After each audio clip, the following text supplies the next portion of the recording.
ഇനി ഈ നാട്ടിൽ നിന്നാ ശരിയാവും തോന്നില്ല. എത്രയും പെട്ടെന്ന് നാട് വിട്ട് പറ്റും. അതെന്ത്? ഇനി ഈ നാട്ടിൽ നിന്ന് നമ്മള് ചത്തു. നിങ്ങള് വളച്ചു കേട്ടാ കാര്യം പറയണ.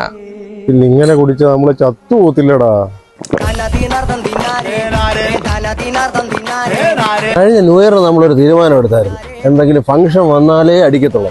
അതിനിപ്പോ എന്താ, നമ്മള് ഫംഗ്ഷന് മാത്രമല്ലേ അടിക്കുന്നുള്ളൂ. അതല്ലേ ഈ നാട്ടിലെ പ്രശ്നം. ഇവിടെ എന്നും ഫംഗ്ഷനാ. അതാണ്ട് ഉത്സവം ഇപ്പൊ തുടങ്ങിയിട്ട് തീരുന്നുമില്ല. ആദ്യം വെട്ടിക്കൽ അമ്പലത്തിൽ ഉത്സവം, പിന്നെ തലൂർ പൂരം, പിന്നെ മേലിലെ അമ്പലത്തിൽ ഉത്സവം, എന്താ ഇപ്പൊ ചേത്രയുടെ ഉത്സവം വരുതേ. ഇപ്പൊ ഒരു കാര്യം മനസ്സിലായില്ലേ, അടി നിർത്താൻ പറ്റത്തില്ല.